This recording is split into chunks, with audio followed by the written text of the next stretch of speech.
छठ चल रहा है। विश्वासवादी लोग बैजनाथ धाम के फेरा में पड़े हैं। बैजनाथ धाम में सुन लीजिए कान खोल के, हर सोमवारी के बैजनाथ धाम में भैंसा कटाता है और भैंसा का मांस पंडा लोग प्रसाद पाते हैं। हर सोमवारी के भैंसा कटाता है बैजनाथ धाम में। बैजनाथ धाम के पंडा के बेटा बेटी के विवाह कहीं अन्यत्र नहीं होता है। मौसेरा भाई से, फुफेरा भाई से, ममेरा भाई से, चचेरा भाई से विवाह होता है पंडा के बेटा बेटी के। क्यों? बैजनाथ धाम में 200-400 बकरा रोज कटाता है, वहां खून की नाली बहती है। 1-2 कुंटल मिठाई भी चढ़ाना चढ़ता है। सारे मांस मिठाई का भाग लगता है और सारे पंडा के घर पर भेजा जाता है। पंडा के बेटा बेटी के रोज मांस और रोज मिठाई मिलता है खाने के लिए। उस लड़की को अगर ये प्रताप नगर में विवाह कर दिया जाए तो कौन वीर है जो उस लड़की को रोज मांस और मिठाई देगा खाने के लिए? एक दिन भी वो लड़की रह पाएगी? इसलिए बैजनाथ धाम में ई पंडा के बेटा, ऊ पंडा के बेटी, ऊ पंडा के बेटा, ई पंडा के बेटी में विवाह होता है, जो नहिरों में मांस मिठाई और ससुरालों में मांस मिठाई। जानिएगा तो दंग रह जाइएगा। हम तो कहते हैं कि कबीर के सिवा इस दुनिया में कोई धर्म है ये नहीं, और कबीर के सिवा कोई बढ़िया बात बताया ही नहीं। इतना पोल खोल के कोई बताने वाला नहीं है कबीर के। इतना जुर्म धरती पर हो रहा है धर्म के नाम पर। ये विश्वासवादी लोग धर्म के नाम पर जुर्म कर रहे हैं। विश्वास नहीं, विचार चाहिए। अगर विश्वास करके खेती कर दीजिए और उसको घूम के नहीं देखिए, विश्वास पर उपज जाएगा कि विचार पर उपजेगा? देखिए, रौदी पड़ गया तो पानी दीजिए, जंगल हो गया तो कमैनी कराइए, धान पीला हो गया तो खाद दीजिए, तब ना धान होगा। विचार पर बेटा बेटी को पढ़ा रहे हैं, विचार पर पढ़ाइए। विश्वास पर भेज दीजिए सरकारी स्कूल में, कुछ पढ़ाई नहीं हो रही है, वो बेटा बेटी पढ़ नहीं पाएगा। विचार पर गाय भैंसी दूध देती है। सारा काम कबीर ने एक शब्द में कह दिया, करहूं विचार ते सब दुख जाई, परिहरी झूठा केर सगाई। मनुष्य अगर विचार करे तो सारे दुखों की निवृत्ति हो जाएगी। एक विचार मनुष्य के अंदर आ जाए तो सारा दुख खत्म हो जाएगा। लेकिन ये सारा दुनिया विश्वास के ऊपर बाबू चल रहा है। विचार कहीं नहीं है। विचार करे औरत तो उसको बुझाएगा सास हमारी देवी है, सारा सेवा पूजा सास के करेगी। विचार करे औरत तो कहेगी हमारा मालिक मेरा पति है, सब कुछ पूरा करता है वो। विचार करे औरत तो पता चलेगा हमारा देवता ससुर है, सारा इंतजाम करके क्या नहीं किया है मेरे लिए, उसकी पूजा होगी। लेकिन विचार तो बाबू खत्म हो चुका है। सारे लोग विश्वास के घोड़ा पर बैठे हैं। काम चल जाएगा, मुक्ति मिल जाएगी, जीवन में सुख शांति आ जाएगी। विचार कीजिए। एक उदाहरण विचार पर मैं देता हूं, सब लोग सुनेंगे। एक बहेलिया था, एक मैना को पकड़ा। मैना को पकड़ के ले गया सोनपुर मेला। मेला में पिंजरा रख दिया और उस जगह लिख दिया मैना का कीमत है 1 लाख रुपया। जो ग्राहक आवे आ 1 लाख रुपया देख के छिहुल के भाग जाए। अब मैना तो बिक नहीं रहा था।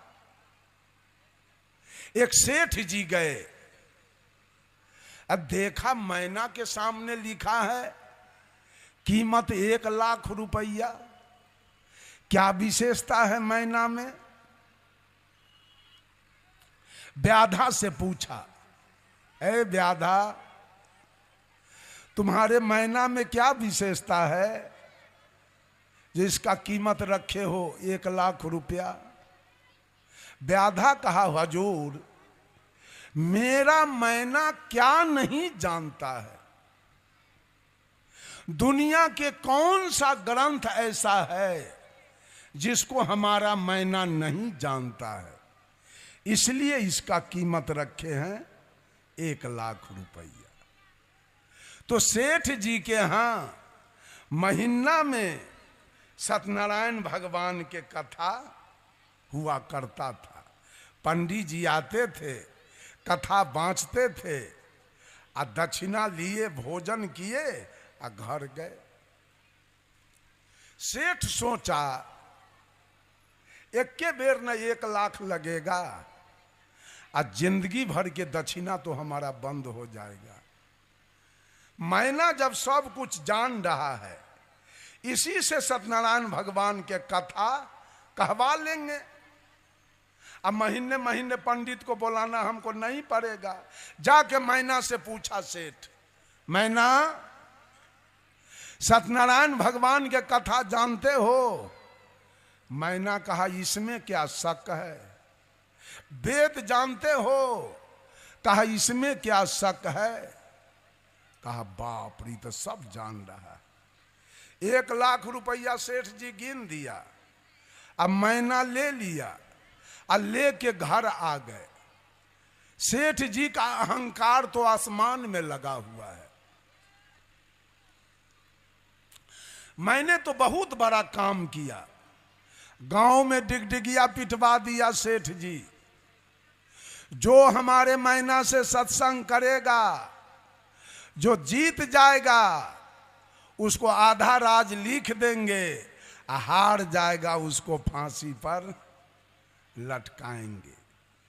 राज के लोभ में पंडित जी आ गए। कहा सेठ से, हजूर सुनने में आया है 1,00,000 में मैना लाए हैं, क्या विशेषता है मैना में? सेठ जी ने कहा, जाके बात कीजिए। मैना कौन सी ग्रंथ की बात नहीं जानता है।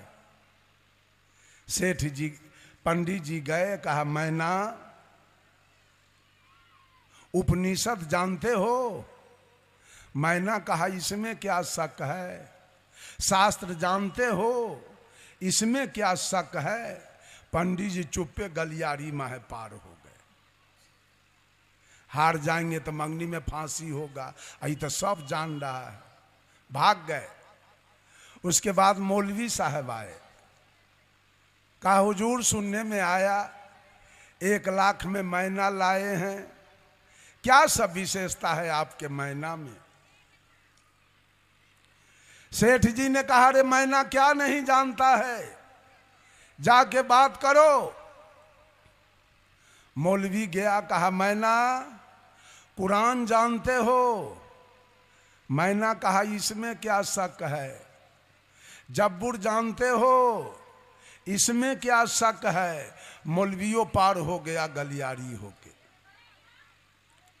अब पादरी जी आए। कहा, हुजूर सुनने में आया कि मैना लाए हैं 1,00,000 में। कहा कि हाँ। अरे क्या विशेषता है कि मैना का दाम 1,00,000 है। कहा, जाके जरा बात तो करके देखिए।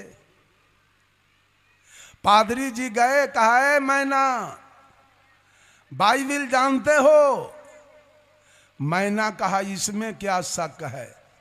पादरी भी भाग गया। अंत में एक कबीरपंथी साधु, कबीरपंथी गया और सेठ जी से कहा, सेठ जी सुनने में आया है 1,00,000 में मैना लाए हैं।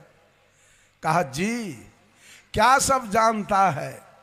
अरे ये कहिए कि क्या नहीं जानता है, जाके बात कीजिए।